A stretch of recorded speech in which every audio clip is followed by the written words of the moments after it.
Oui. Bonjour, bonjour à tous et à toutes.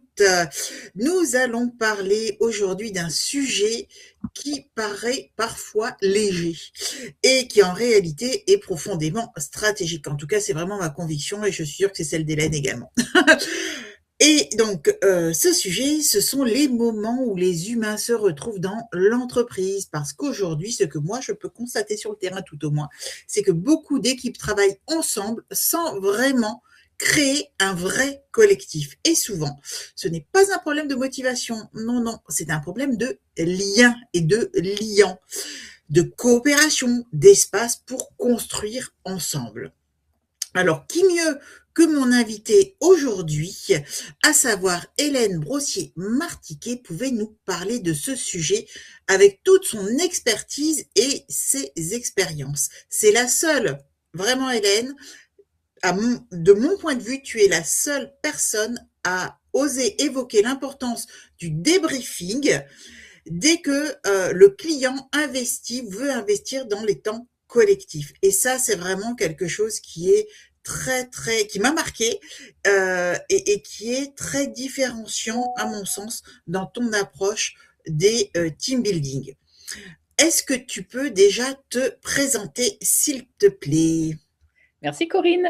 Alors oui, je me présente en 2-3 mots. Alors je suis la fondatrice d'Harmony Magic, qui est une société de création de team building. Donc je ne suis pas une agence événementielle, mais je vais concevoir des solutions pour les entreprises. Et peut-être qu'une de mes spécificités est d'avoir été enseignante. Et je pense que ça compte aussi dans mon approche du team building parce que ça donne, je pense, à mes solutions une volonté vraiment de transmission et d'apprentissage qui va au-delà du ludique. Et donc, effectivement, souvent, par erreur, parce qu'on parle plutôt de team bonding, mais on verra plus tard. Souvent, on parle du team building comme vraiment juste d'une activité récréative. Mais en fait, bien évidemment, le team building, comme son nom l'indique, a des vertus pour construire l'équipe et pour enseigner, apprendre et transformer les équipes. Et c'est en fait ça qui m'anime. Ce qui me permet de concevoir des animations un petit peu différenciantes, comme tu le disais, Corinne, merci. Et en particulier de travailler sur l'immersion par le jeu. Et c'est pour ça que je ne travaille qu'avec des comédiens professionnels, par exemple, pour plonger les participants dans un autre univers, ce qui pour moi est un accélérateur de prise de conscience et d'expérimentation par le jeu de nouvelles organisations, par exemple, de l'entreprise. Donc, ça fait 15 ans d'expertise, comme tu l'as marqué, et la société fait 10 ans cette année, et on travaille sur des groupes de toute taille, vraiment. Donc, on travaille avec des très grosses entreprises comme des tout petits, et on gère des team building jusqu'à 300 personnes sans difficulté. Mais à partir de pas beaucoup de personnes non plus. Oui, oui, oui, à partir de là, par exemple, on a un team building pour 13 cet après-midi, pour 9 demain. Donc, on a aussi des micro-groupes, soit des petits codir, soit des toutes petites sociétés, parce qu'en fait, effectivement, à tous les niveaux, le team building et ce type d'événements créateurs de liens sont quand même des outils très importants pour performer, puisque la performance ne naît que lorsqu'il y a du lien entre les membres de l'équipe. Absolument. Alors, moi, pour ceux qui ne me connaissent pas encore, je suis consultante en ressources humaines et je mets mes 20 ans d'expérience en RH au service des dirigeants et de leurs équipes, de dirigeants essentiellement de PME qui souhaitent s'inscrire dans une démarche de performance durable. Et donc, j'accompagne mes clients pour structurer leurs ressources humaines, sécuriser leurs pratiques et engager durablement leur personnel.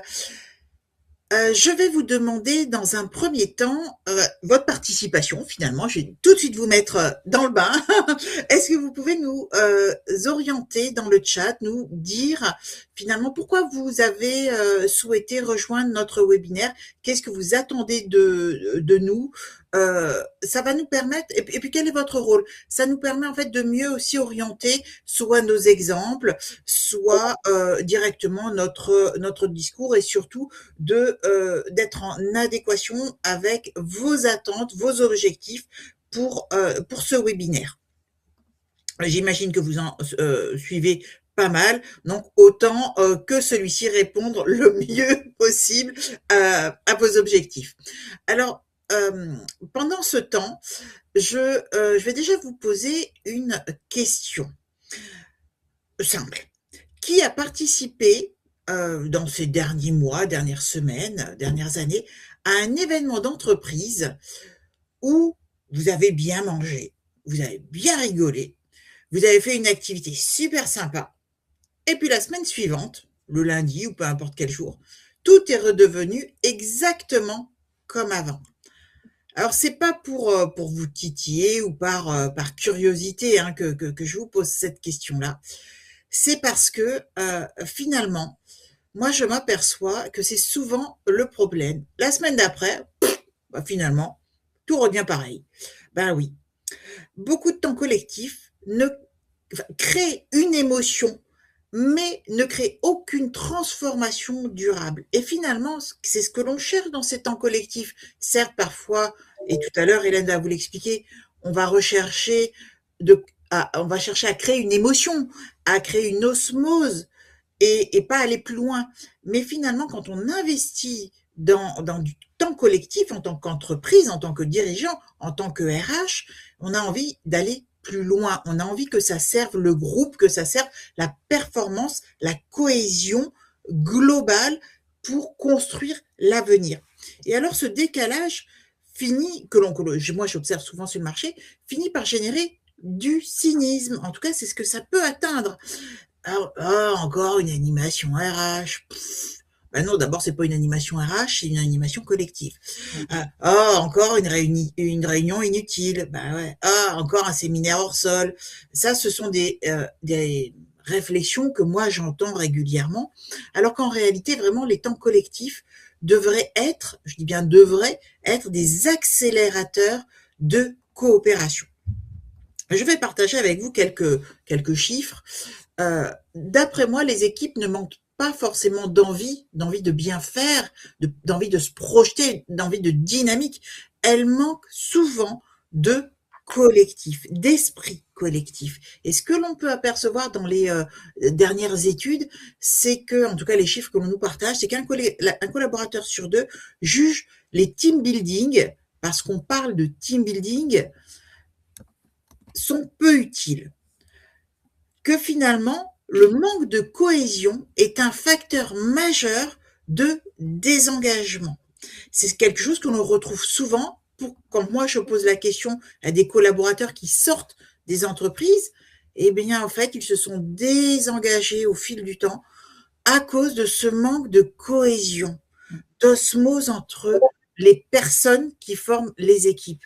Ce sentiment est encore plus fort chez les équipes isolées. Ça peut être dans les équipes isolées. Souvent, on voit dans les ESN, hein, les sociétés de services du numérique, des consultants qui sont déportés, qui sont chez le client. Mais en fait, ils n'ont aucun sentiment d'appartenance à la marque. Et donc, finalement, le turnover, qui est le bout du bout, le résultat, eh ben, il est encore plus significatif dans ces populations qui n'ont aucun sentiment d'appartenance au groupe. Et c'est vraiment dommage. C'est quelque chose sur lequel on peut agir relativement simplement. Et dernier point, la coopération transverse reste aujourd'hui l'un des plus grands défis des PME. Certainement aussi des ETI, potentiellement aussi dans les grands groupes. Mais en tout cas, moi, c'est ce que j'observe chez mes clients qui sont essentiellement des PME. Alors aujourd'hui, les entreprises investissent beaucoup dans des outils, dans des process, dans les formations, mais parfois très peu dans ce qui permet réellement à une équipe de tenir dans la durée, c'est-à-dire le vrai sentiment d'appartenance, la confiance, les habitudes collectives. Réfléchissons. Et si un collectif ne se crée pas parce qu'on met des gens dans une salle? Sinon, toutes les réunions seraient extraordinaires. Et nous savons que ce n'est pas le cas. Enfin, perso, c'est pas forcément le cas. Je m'éclate pas forcément dans toutes les réunions. Mon concept plus Bise, prenons un quartier, une cité, un village, une ville. il existe souvent une place centrale. Quand je faisais en fait les slides, j'ai pensé, vous savez, les Indiens, ils avaient un tipi central. Dans les îles, vous avez le tiki, le totem central du village. Au Cameroun, j'ai un ami qui m'a dit au Cameroun, c'est le même mot, le tiki aussi. C'est en fait quelque chose de central qui va permettre de regrouper la tribu. Et ben finalement, ce lieu-là, cette place centrale, cet endroit où les gens se croisent naturellement, partagent des informations, des tensions se régulent, voire se règlent, les liens se créent, et ben dans beaucoup d'entreprises, cette place n'existe plus réellement. Mmh. Avant, on avait la machine à café, Mmh. il y avait des cafétérias ou des salles de pause. Et ben en fait, nos évolutions ou les évolutions de nos modes de travail et aussi de nos volontés humaines, à nous-mêmes les actifs, ben finalement, ça a été remplacé. Toutes ces habitudes de croisement des populations actives ont été remplacées par les plateformes virtuelles. Je pense à Microsoft 365, à Google Workspace, à Slack, TalkSpirit, Monday, etc. Vous voyez toutes ces plateformes finalement qui permettent d'échanger. Ça a été également remplacé par les emails, par les chats, par des tableaux Excel, par des réunions à rallonge, etc., etc. Mais en tout cas, ma conviction, c'est que les entreprises ont besoin de recréer des espaces vivants, pas forcément coûteux, pas forcément grands, mais réguliers, sincères et utiles pour générer justement ce sentiment d'appartenance, de confiance, de collectif. On va dans le même sens, on construit un projet ensemble. Petit sondage. Donc, je vais vous ouvrir les votes. Donc, dans un widget, vous avez sur votre interface un onglet sondage. Donc, j'ouvre le sondage. Aujourd'hui, vos temps collectifs dans votre entreprise sont plutôt inspirants et utiles, sympas mais oubliés rapidement, trop rares, subis. Parce que soyons honnêtes, je vous laisse répondre. Soyons vraiment honnêtes, hein, et surtout n'ayez pas honte de cocher la case D. De toute façon, personne ne saura que c'est vous qui avez coché la case subie. Aujourd'hui, en tout cas moi chez mes clients, quand on parle d'action de team building, et encore comme vous l'a dit tout à l'heure, Hélène, on fait des confusions dans ce qu'est un team building et les autres formes de temps collectif. Parce que si autant de personnes ressentent finalement qu'un team building, un temps collectif, c'est pas utile, c'est barbant finalement, c'est obligatoire, voilà. Hein, ces sentiments qui sont pas glorieux, eh ben c'est probablement parce qu'il faut réinventer les formats. Et c'est exactement ce que propose Hélène. Et c'est d'ailleurs pour ça, ça tombe bien, que je l'ai invitée. C'est pas par hasard. Et alors, je vois qu'il n'y a que 7%. Je vous le dis, puis après je fermerai les votes, vous allez les recevoir. Il n'y a que 7% d'entre vous qui dites, qui disent, Qui disent, c'est ça. disent. Ouais, bah, je demande à la prof, hein, parce que Moi, j'ai des relents. on sert à tout en fait. Et à bien vous marrer aussi, parce que je vous promets que quand elle vous fait des événements, on se marre bien. Et donc, du coup, il n'y a que 7% d'entre vous qui affirment que les temps collectifs sont inspirants et utiles. 36% disent qu'ils sont sympas mais oubliés rapidement. C'est bêta, parce qu'en règle générale, ça coûte quand même un petit peu d'argent, puis surtout, ça mobilise du temps. Et donc, pendant ce temps mobilisé, on n'est pas forcément actif dans son quotidien professionnel. 53% avouent qu'ils sont trop rares, et ça c'est vraiment dommage. Et puis 7%, à nouveau 7%, disent qu'ils sont subis. Alors ça, pour moi, c'est affreux d'entendre, voilà, ils sont subis. C'est vraiment terrible. Alors, j'avance. sur les différentes façons en fait d'aborder ou de penser nos temps collectifs. On mélange très souvent trois formes de temps collectif: le team building, le team bonding et l'intelligence collective. Ce sont vraiment des façons de créer un temps collectif qui sont différents et qui répondent à des enjeux également différents. Un escape game va pas régler un conflit latent. Un séminaire annuel va pas créer une coopération durable. C'est un fait, c'est comme ça. Par contre, ils ont leur utilité dans le cadre du collectif. Donc, il faut bien comprendre la différence entre chacun et entre je veux créer du lien, je veux créer de la cohésion, je veux produire une intelligence collective. Et ce sont ces trois niveaux différents qu'il faut avoir en tête dès que l'on veut créer un événement interne. Hélène, tu nous expliques? Oui, Corinne. Oui, d'abord, je vais faire une digression, mais t'inquiète pas. Oui, vas-y, digresse, digresse. Je vais revenir sur le chemin, parce que je t'écoute parler depuis tout à l'heure. Je ne rebondis pas, mais quand même. Et non, je voulais juste faire une petite parenthèse parce que ça m'a vraiment marqué. Parce que c'est vrai que nous, que ce soit Corinne ou moi, on est dans notre quotidien en lien avec les RH, les entreprises. Et, euh, et on n'a pas toujours le temps d'échanger et de voir, voilà, de prendre un petit peu de recul. Et nous avons fait récemment avec Corinne un salon innovation RH, toutes les deux. Et c'est vrai que dans ce salon, j'ai été frappée, mais pas que moi, par la multitude et presque la quasi-entièreté des stands qui proposaient des solutions de gestion, bien évidemment toutes digitales, bien évidemment avec IA. Alors là, l'IA, il y en avait partout et j'adore l'IA et même dans mon métier, ça m'aide, hein, donc il n'y a aucun souci avec ça. Et des tas de RH qui venaient s'arrêter à notre stand en partageant ce constat, en disant, mais en fait, dans ce salon, de humain, il n'y a que le H de ressources humaines du titre, en fait. Il disait, en fait, on est sur les ressources humaines et il n'y a plus rien d'humain.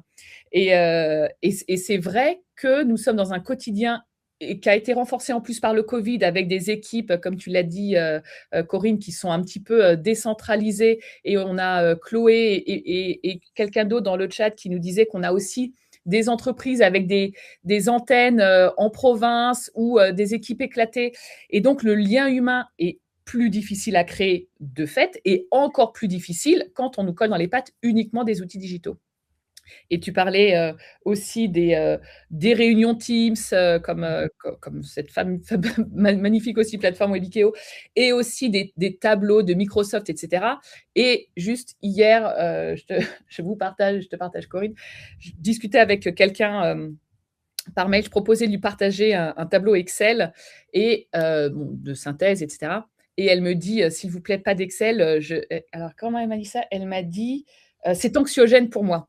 Et là, alors, alors j'ai eu la même à la fois, j'ai ri parce que je me suis dit, waouh, on en arrive là quand même. Et d'un autre côté, je me dis, c'est quand même révélateur. C'est-à-dire que, voilà, je vais prendre rendez-vous avec elle, on va les discuter ensemble et je pense que ce sera plus facile. Mais ça montre l'envahissement qui étouffe, en fait, qui vraiment toutes les équipes, les RH y compris, mais à tous les niveaux de l'équipe, l'envahissement par le digital et tous les outils qui nous facilitent la vie, mais pas que, en fait, qui grignotent aussi le lien humain. Et donc, le team building, c'est ce que je fais en premier, en tout cas, dans la baseline d'Harmony Magic, c'est marqué créateur de team building. Eh bien, le team building, ça va être une activité ludique, bien évidemment, qui va permettre aux gens de changer de cadre, mais dont l'objectif premier est de développer des compétences collectives, d'améliorer le mode de fonctionnement de l'équipe, de renforcer l'efficacité, de renforcer la cohésion. Donc, on va travailler sur la coopération, sur la communication, et donc avant la communication aussi sur l'écoute active, et tous ces moments hors cadre du travail. Donc, on va être dans un terrain de jeu, je parle souvent de bac à sable, on est dans un terrain de jeu en dehors de votre activité professionnelle. Eh bien, ça va permettre ensemble de travailler et donc, en aboutissant aux objectifs du jeu, eh bien, de créer de la confiance. Et la confiance, ça va être quand même une des briques primordiales pour qu'une équipe puisse performer, puissent travailler ensemble. Donc, résoudre des problèmes ensemble, travailler sur la posture, les comportements managériaux, tout ça, ce sont des objectifs que peuvent atteindre le team building si tant est qu'on ait travaillé avant. Vous verrez un peu plus loin, j'aborderai l'importance du team building avant, pendant et après. Et c'est vrai que l'une des difficultés que je rencontre aussi, c'est que beaucoup d'entreprises soit sollicitent directement des agences événementielles ou des lieux qui vendent des team building au catalogue, comme quand on achète sur la Redoute quoi que ce soit. On a plus beaucoup de catalogues papier, mais en tout cas, c'est pareil sur Amazon ou quoi que ce soit. On tape team building 50 personnes extérieures Île-de-France et on propose quelque chose. Mais nous, prestataires de team building, si on ne connaît pas avant les objectifs, où vous en êtes, quelles sont vos problématiques, vos enjeux, vos envies, eh bien, on ne peut pas vous conseiller et on ne peut pas aussi remodeler les team building en fonction de vos objectifs. Donc, le team building permet de transformer durablement la façon dont l'équipe travaille ensemble. Il y a un vrai impact. Et sur les retours d'expérience, c'est vraiment partagé et on voit vraiment la différence entre un moment de convivialité ponctuel qui a été posé, voilà, parce que c'est la fin de l'année et on récompense tout le monde. Et ce sont des moments, bien évidemment, que je trouve très précieux, mais ce n'est pas du tout pareil qu'un team building. Sur un team building, on attend un résultat, une meilleure communication, par exemple, une meilleure coordination entre les participants, une confiance renforcée, la capacité à résoudre des défis complexes et travailler sur la coopération. Donc, il y a des tas de choses que je propose ou pas. Par exemple, je pense à la fresque, à des fresques collectives RSE, comme la fresque du climat, etc. Ce sont des vrais moments de team building qui ont des retentissements et j'invite aussi à travailler après par la suite.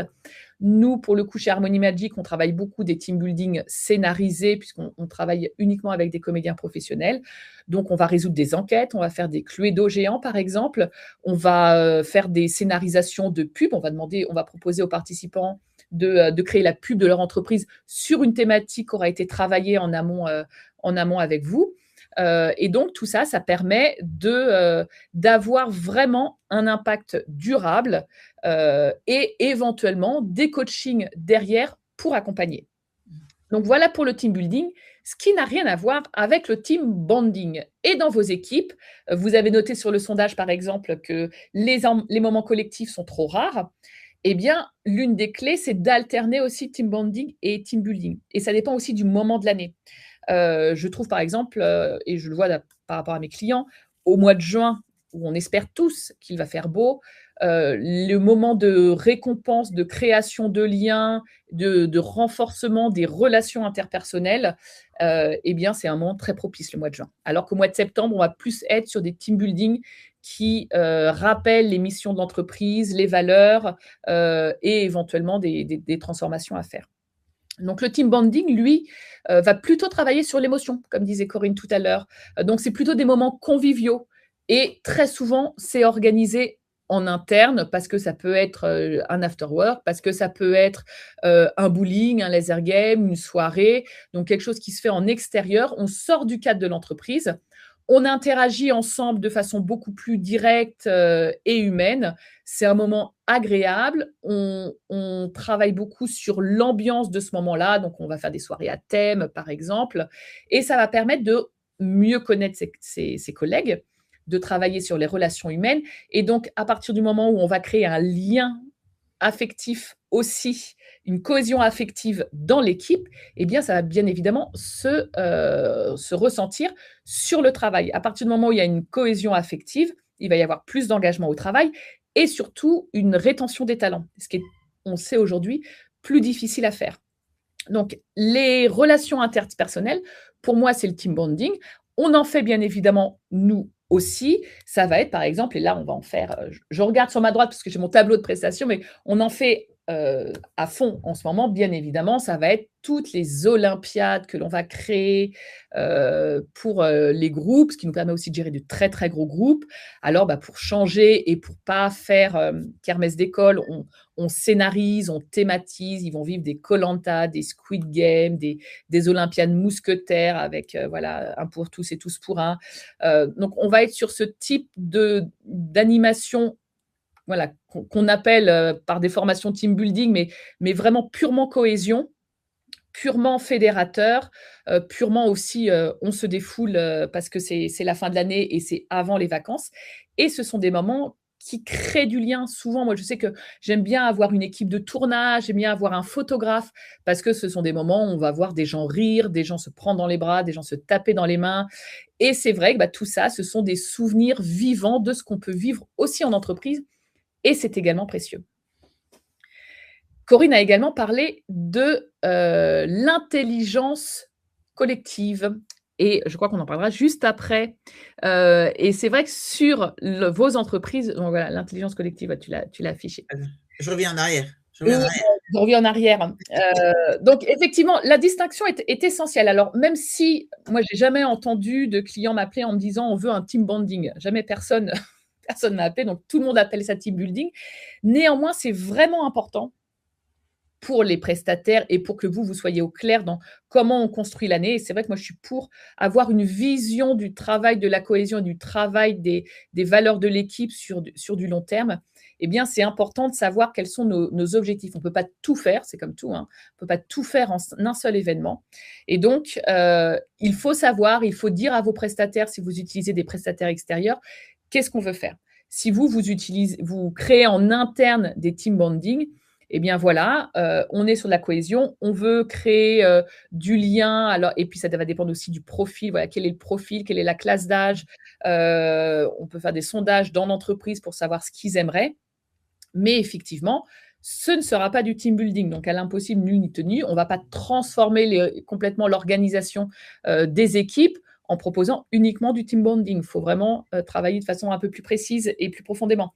Donc les entreprises qui confondent les 2, souvent vont avoir des déceptions parce qu'ils vont solliciter des team building qui peuvent être coûteux, mais qui vont trouver inutiles parce qu'ils n'ont pas partagé avant, ce qu'ils voulaient, et des collaborateurs aussi qui vont dire: «Bah, c'est sympa, on a passé un bon moment», mais en fait, ça ne change rien et comme le disait Corinne tout à l'heure, quand on n'est pas au clair sur ce que l'on fait et pourquoi on le fait, eh bien, ça peut même être très contre-productif pour les équipes. Parce que j'ai déjà entendu, dire de clients qui ils pouvaient trouver que, c'est une dépense, c'est un gaspillage d'argent aussi. Parce que de toute façon, créer un événement, ça va coûter de l'argent à l'entreprise.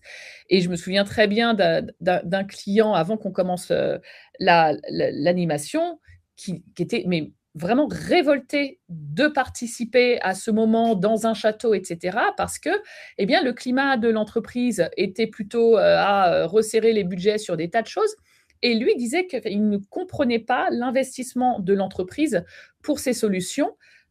Il a, été beaucoup plus souriant à la fin, mais au début, il était réfractaire. Il me disait: «Je ne veux pas cautionner ça parce qu'on nous rabâche à longueur de journée qu'il faut faire attention au budget et plus ça va, plus, on nous restreint sur ce que l'on peut faire et à côté de ça, l'entreprise gaspille de l'argent et on va tous courir dans la forêt à faire des choses qui n'ont pas de sens et qui n'ont pas d'impact». Donc ça peut être vraiment dangereux si les collaborateurs ne sentent pas qu'il y a un vrai travail derrière et une vraie stratégie.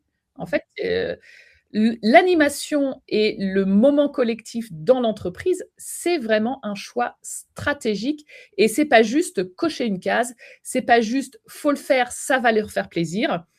Si on est dans cette pratique-là, alors effectivement, c'est du gaspillage d'argent. On aura passé un bon moment, c'est bien. Comme disait Corinne tout à l'heure, j'adore les moments où on mange bien, où on rigole bien et c'est toujours, voilà. Mais si on peut lier, l'utile à l'agréable, c'est quand même mieux. Et donc l'intelligence collective, bah, Corinne l'a placée dans une troisième catégorie.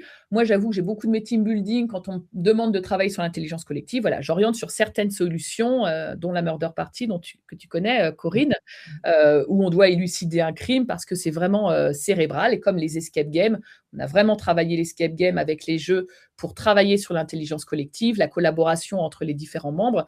Donc l'intelligence collective, en tout cas, c'est un objectif extrêmement précis, c'est travailler sur la capacité du groupe à réfléchir, à créer, à agir ensemble plus efficacement qu'un individu seul. Donc ça travaille bien évidemment aussi sur la qualité d'écoute, sur l'analyse du problème et sur la capacité du groupe à ensemble chercher des solutions. Donc, ça va permettre de résoudre des problèmes plus complexes, d'innover, de trouver des solutions et surtout de renforcer la confiance que les membres de l'équipe ont les uns envers les autres. Et ça, c'est très important. Et le jeu est un formidable outil pour expérimenter la valeur de l'intelligence collective, parce que, comme je le disais tout à l'heure, on est en dehors du cadre du travail. Et donc, ça ne remet pas en cause les compétences professionnelles des uns et des autres. Je vous ai cité la Murder Party ou l'Escape Game. On est face à un problème extrêmement précis. Dans la Murder Party, on a un crime à élucider. Dans l'Escape Game, on a par exemple un antidote à trouver. Donc, on est tous, dès le début, alignés sur un objectif clair. Et on voit, et les membres de l'équipe, quand on débriefe derrière, sont très au fait et analysent très clairement leur fonctionnement et peuvent très facilement dire pourquoi au début ils ont patiné et qu'est-ce qui a été l'élément déclencheur qui leur a permis après d'être sur la bonne voie et d'avancer et de progresser. Et finalement, de par le jeu, en utilisant cet outil ludique qui est le team building qui travaille sur l'intelligence collective, eh bien, ils vont comprendre, dans le cadre, eux, de leur équipe et de l'entreprise, comment, eh bien, parfois, voilà, rien ne sert de se renfermer, mais au contraire, d'avoir connaissance des richesses de chacun des membres de ses collègues pour pouvoir performer et pour pouvoir débloquer des situations plus rapidement que si on restait enfermé tout seul. Et il y a Catherine qui nous dit, excuse-moi Hélène, qui Oui. dit dans le chat, cohésion entre l'équipe avec différentes générations et différentes capacités physiques. Ouais. Et en fait, dès que l'on va travailler sur l'intelligence collective, on gomme ces aspects générationnels ou capacités physiques. Ça, moi, c'est quelque chose, Catherine, je suis vraiment très très attentive à ça parce que souvent on me dit ah mais on va faire des matchs de foot ou j'en sais rien, on fait du running, des marathons ou des semis, peu importe.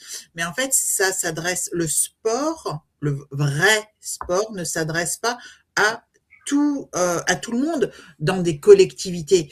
Dans une collectivité, on a tout type de personnes, tout type d'appétence.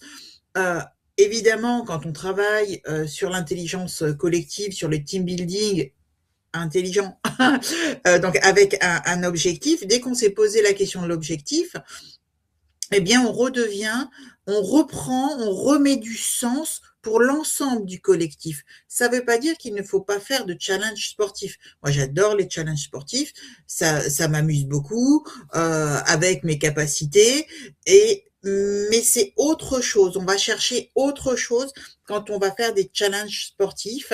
Et c'est vrai que faire attention à la diversité dans le collectif, c'est quelque chose de primordial. Sinon, on va exclure des populations et c'est encore une fois contre-productif.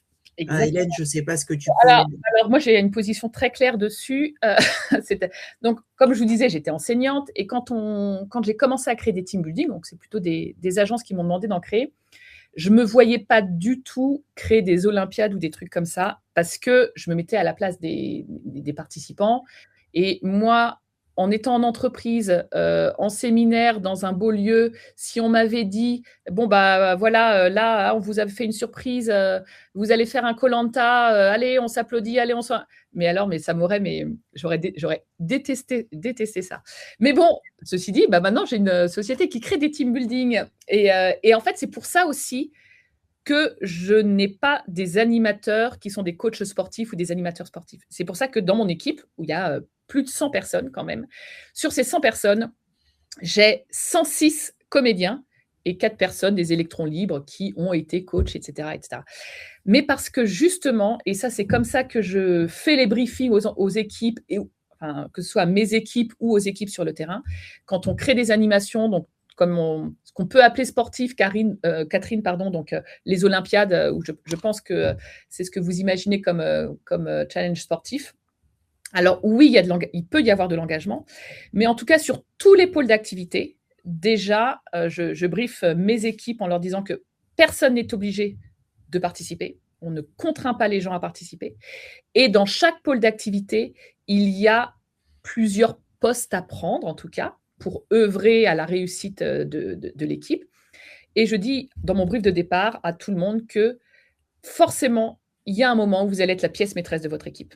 parce que c'est du ludico-sportif. Parce qu'on va travailler soit sur la collaboration, soit on a des défis forcément intellectuels aussi, ou de réflexion, ou d'équilibre, etc., dans tous les team building, y compris les Olympiades. Parce que, alors effectivement, on a parlé de l'âge, mais on peut parler du poids. On peut parler aussi de la culture, il y a et puis de la sensibilité de chacun. Je n'ai pas envie de faire de la course en sac devant mes collègues. Voilà, moi, j'aurais pas envie non plus.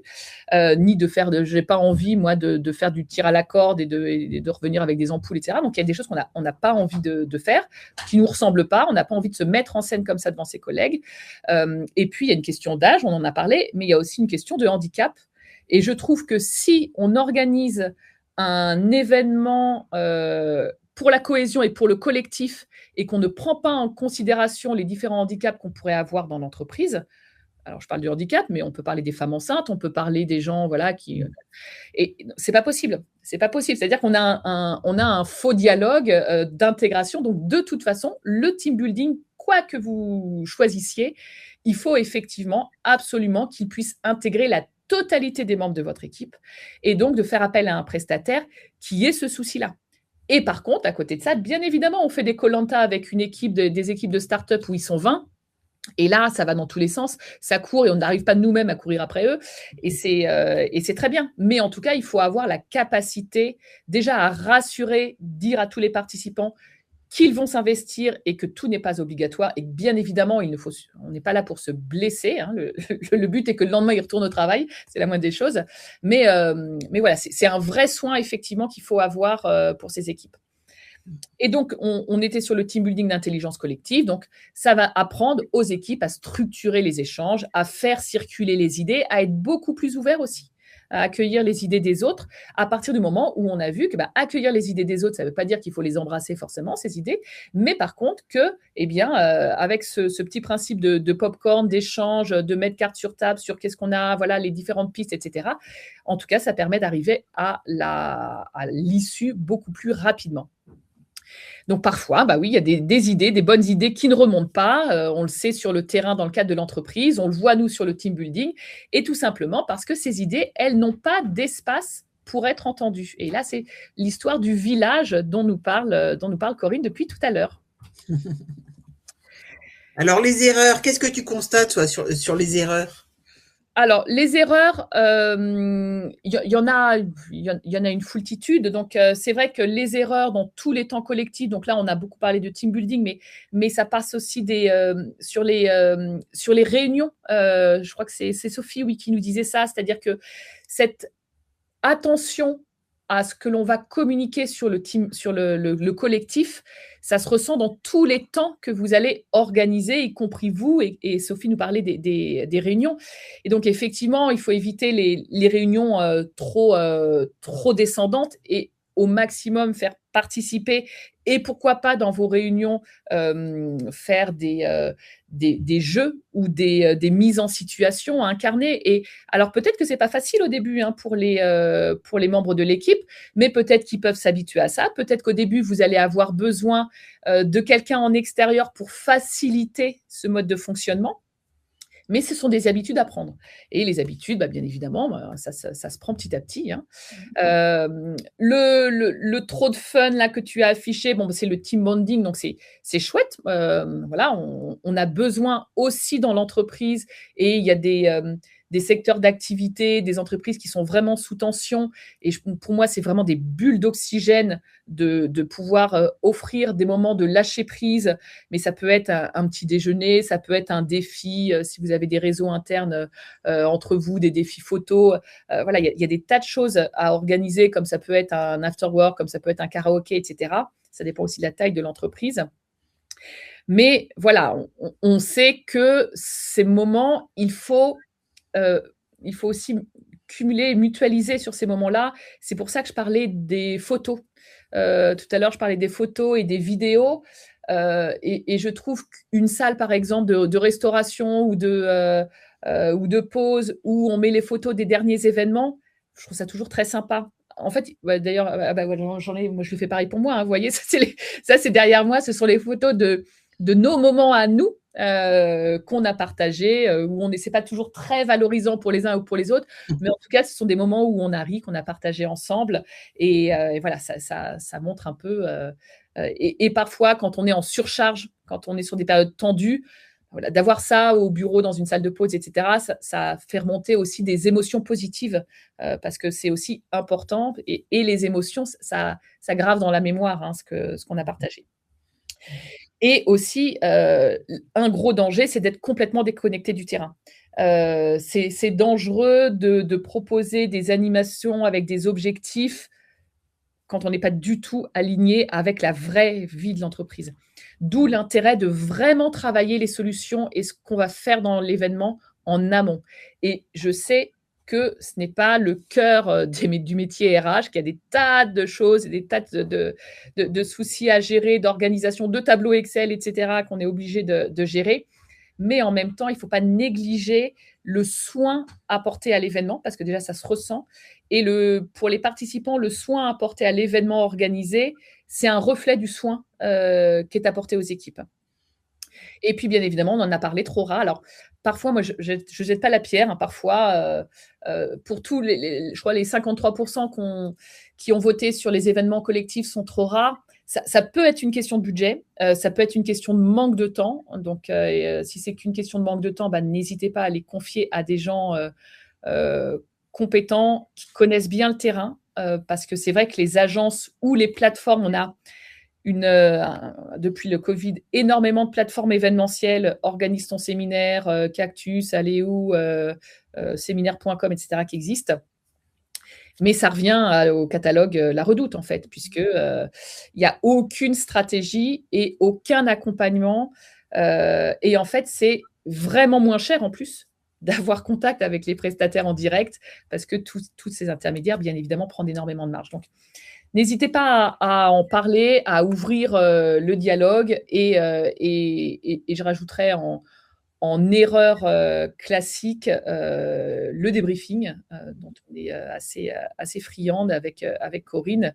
Le débriefing est très important déjà parce que ça va aligner vos futurs événements et ça va permettre d'ancrer et de basculer sur la vie en entreprise.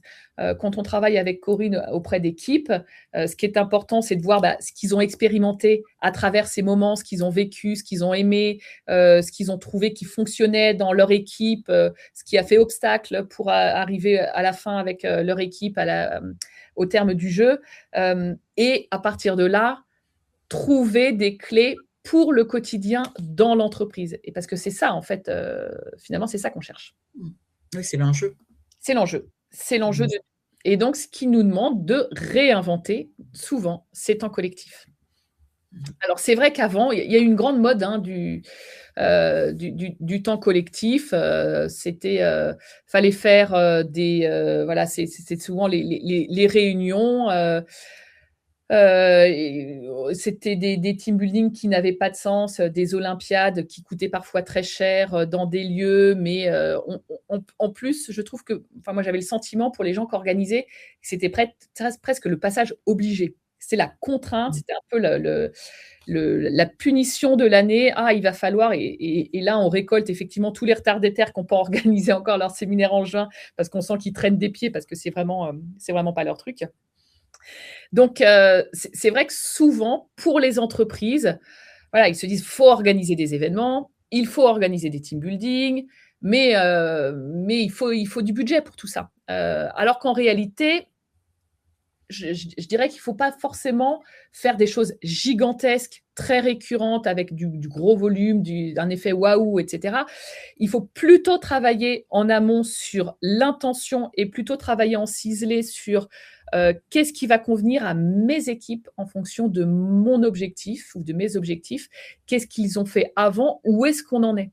Donc, c'est important d'avoir, en tout cas, quand on utilise des partenaires ou quand vous êtes entre vous en équipe pour travailler ces moments collectifs, de travailler sur l'intention. Le but n'est pas de faire du bruit et de cocher une case, c'est vraiment de se poser la question, eh bien, nous, on veut créer du lien, on veut créer de la circulation de communication entre les équipes, on veut travailler sur la confiance, on veut donner du sens à ce que l'on fait. comment on fait? Et souvent, les collectifs les plus solides ne sont pas forcément des très, très gros séminaires, c'est plutôt des choses qui sont bien pensées. D'ailleurs, je participe à des tas de gros séminaires et je suis ravie hein, que ces grosses entreprises m'embauchent, mais je suis convaincue que derrière, voilà, c'est un peu le passage obligé annuel, mais il n'y a pas de retombées. Donc, vous pouvez effectivement travailler dans vos équipes sur des petits moments pour ritualiser les échanges et vraiment être sur quelque chose d'humain, de créer des petites capsules, des places du village dans vos entreprises pour créer de la confiance et aussi cette liberté de communication. Comme on a peu de moments d'échange, comme disait Corinne, hein, il y a plus forcément ce moment autour de la machine à café, ces moments de restauration collective, ces moments où on partageait du temps. Il y a des équipes de plus en plus éclatées, il y a du télétravail, etc. Donc, il faut recréer ça et il faut réautoriser ces moments d'échange informels qui permettent de créer du lien et de la confiance. Parce que finalement, le collectif vivant, eh bien, il ne se construit pas une fois. Si vous comptez sur un team building annuel, un séminaire annuel pour créer du lien et pour changer les choses, eh bien, ça ne va pas marcher.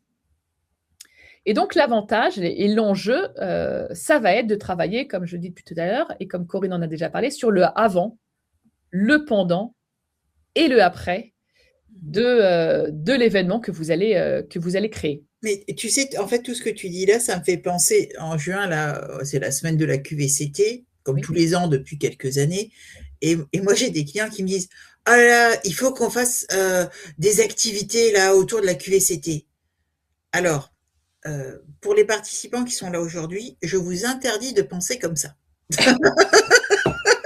En tout cas, pensez à moi quand vous allez penser à votre semaine de la QVCT. Si vous n'avez pas d'enjeu, pas d'objectif, dépensez pas 3 sous, quoi. Enfin, même 4, même 10. Mais non, d'abord pensez à l'objectif. Qu'est-ce que vous voulez atteindre? Qu'est-ce que vous voulez passer comme message? Construisez un projet. euh, enfin, ne faites pas des actions parce que c'est entre guillemets à la mode ou parce que la direction générale vous dit qu'il faut penser ou la direction générale ou peu importe qui les actionnaires ou les collègues ou enfin non c'est il faut vraiment qu'il y ait un projet si vous investissez du temps donc de l'argent parce que vous allez y passer un moment à organiser et peut-être passer par des prestataires. Pensez à l'objectif. C'est quoi votre cible? Interdiction de dépenser si vous n'avez pas pensé à votre cible. C'est vrai. Et l'histoire, une entreprise, ça vit. Il y a eu ça vit ça grandit, ça vit dans le sens où il y a une histoire, ça naît, ça grandit, ça se consolide, ça fusionne, voilà, il y a la vie de l'entreprise. Et donc les collaborateurs, ils suivent ça aussi. Et ce qu'on fait comme animation ou comme temps collectif quand on est une jeune start-up, c'est pas du tout la même chose que quand on est dans une entreprise familiale, par exemple. Et ça dépend aussi du secteur d'activité. On ne propose pas la même chose selon les secteurs d'activité. Donc, oui, pour que le team building, pour que votre moment soit un levier durable et que ce soit un investissement et pas une dépense, alors oui, vivre une expérience ensemble, c'est formidable. On est hors cadre du travail et ça permet aux gens de se connecter de façon beaucoup plus humaine et sans tous les arriérés qu'il peut y avoir dans le monde du travail. Donc, c'est vraiment une énergie positive, mais il faut que ce soit ancré ça fait partie de votre histoire en fait. L'événement d'entreprise et le team building que vous allez créer, organiser ou faire organiser par des prestataires, dites-vous que c'est une pierre et ça fait partie de votre quotidien d'entreprise. Et donc, il doit être connecté. Il doit être connecté à votre quotidien, doit être connecté à vos valeurs. Il faut que ce que vous allez organiser ou faire organiser ou comment vous allez penser votre événement, ça vous ressemble. Ça vous ressemble parce que ça doit être aussi vecteur des valeurs de l'entreprise et de l'image de l'entreprise. On parlait au début de ce webinaire du sentiment d'appartenance. Eh bien, pour que le team building développe le sentiment d'appartenance, il faut bien que le team building y corresponde à votre ADN. Donc ça, c'est très important. Et puis, bien évidemment, travailler en amont sur vos objectifs clairs, sur les objectifs que l'on souhaite atteindre. Eh bien, ces objectifs, Là, sur ton petit dessin, il y a 3 actions à mener. Bah oui, les objectifs, ils ne sont pas forcément atteints en une seule action. Alors, il peut y avoir un team building d'un côté et puis des rituels pour ancrer. On le sait dans le cadre, familial, par exemple, ou dans tout réseau. Si vous appartenez à d'autres réseaux, il y a des réseaux, RH, des réseaux pro et cetera. Dans tout réseau, les rituels sont importants. Et ces rituels, ça permet aussi d'être plus serein, c'est rassurant et ça permet aussi d'avoir une confiance.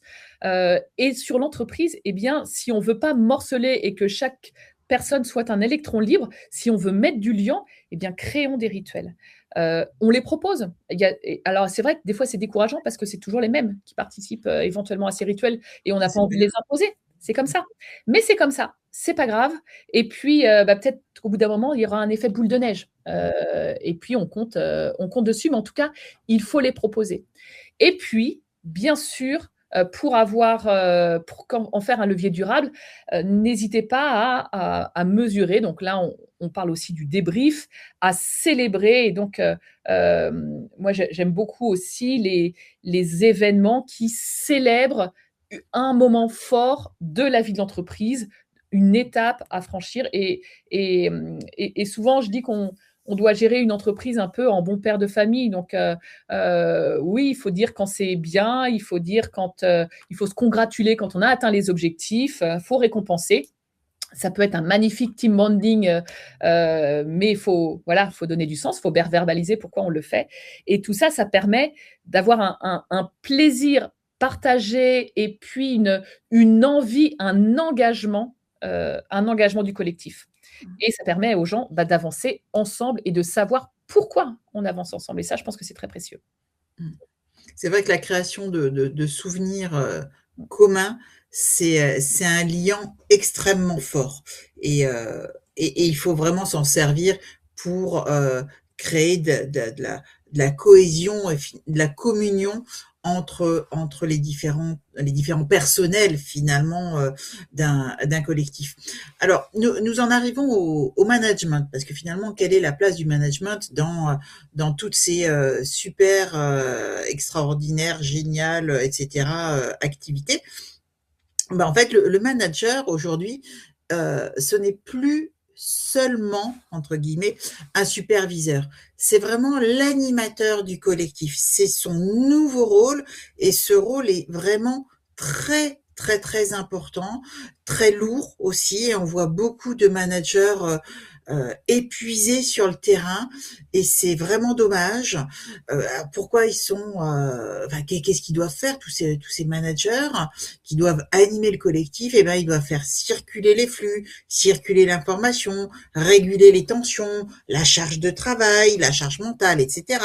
Relier les équipes, donc être eux-mêmes le lien faire le lien entre différentes équipes et dans leur propre équipe, et relier la vision et le quotidien opérationnel. Ils doivent donner du sens à tout ça. Enfin, c'est vraiment un travail, un job compliqué. Et d'ailleurs, on peut le voir, les études nous le disent, de plus en plus de personnes ne veulent pas devenir manager, voire veulent sortir d'un rôle de management. C'est vraiment dommage parce que être manager, quand c'est bien mené, quand c'est bien entouré, quand on est formé à ça, c'est vraiment extraordinaire parce qu'on accompagne nos pairs, les humains qui nous entourent, on les accompagne dans le développement personnel et finalement dans le grandir. Et le grandir ensemble, c'est ce qu'il y a vraiment à mon sens tout au moins, de plus satisfaisant.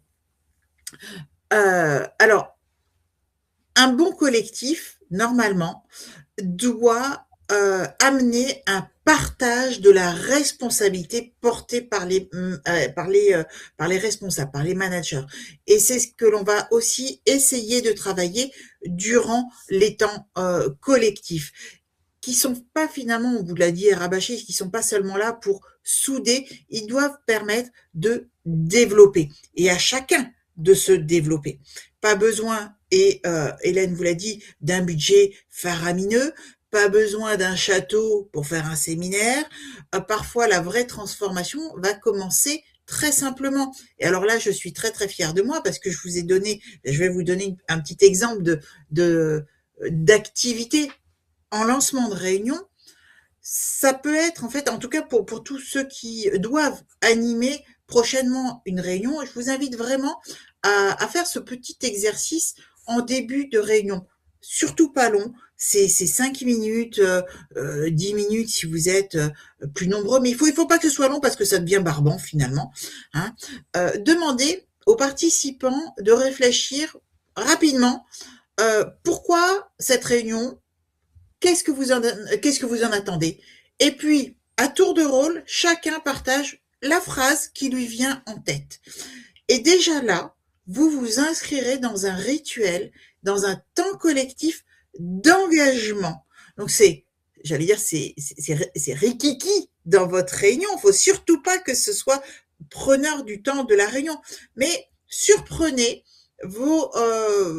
les participants en leur disant, bah, on va aujourd'hui démarrer par une question. À votre avis, pourquoi cette réunion? Qu'est-ce que vous en attendez? Marcel, à toi la parole. Et puis, etc., etc., etc.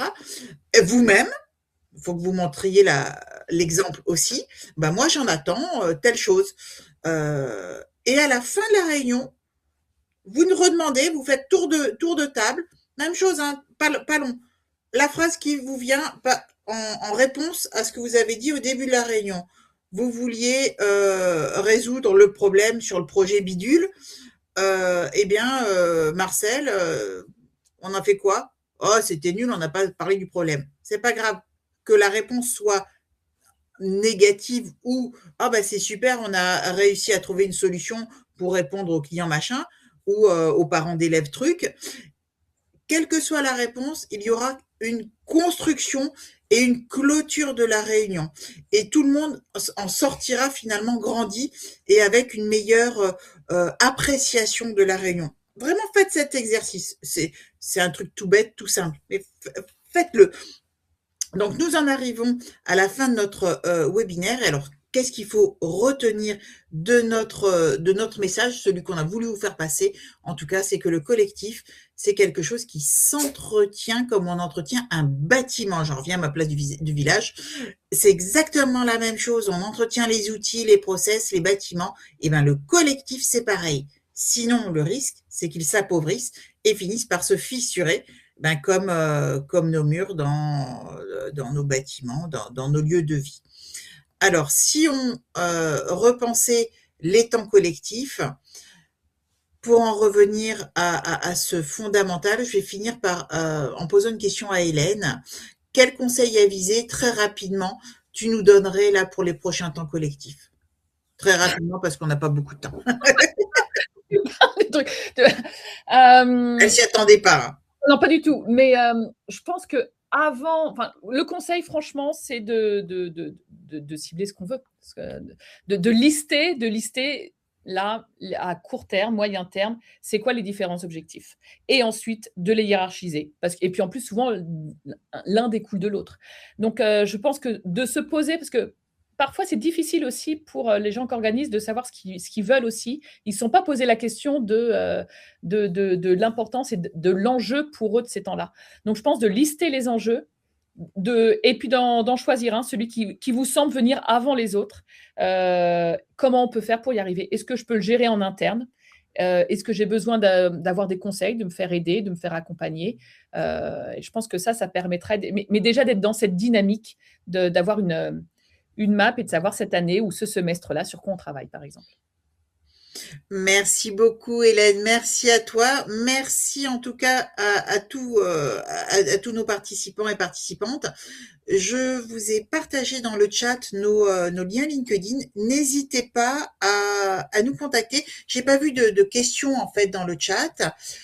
N'hésitez pas à nous contacter en direct, à nous poser des questions. Vraiment, on vous répondra avec grand plaisir.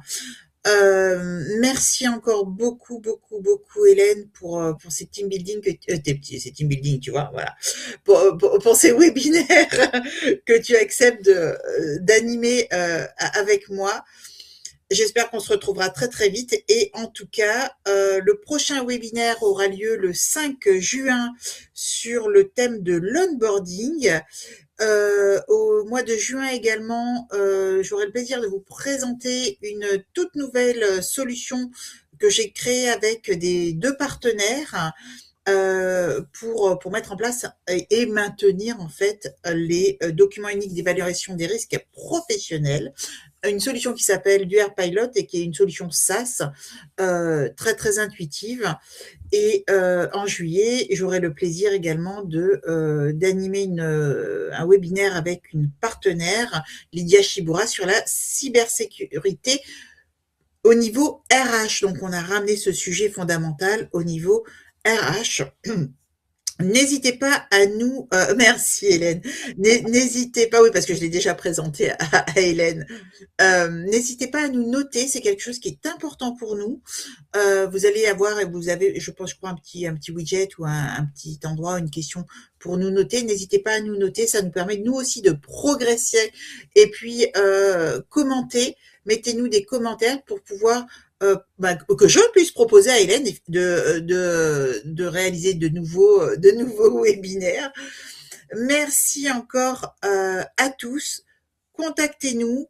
Je vous le redis, téléchargez la présentation si vous le souhaitez. Je l'ai mise à disposition. J'ai mis également une fiche mémo, un kit mémo pour travailler l'intelligence collective dans vos organisations. Merci à vous tous et bon appétit. Merci beaucoup Corinne et merci à tous. C'était top Corinne, quand tu veux. Tu me réinvites sur ta plage Avec de grand plaisir. Merci. À bientôt. Au revoir. À bientôt. Merci Pascal.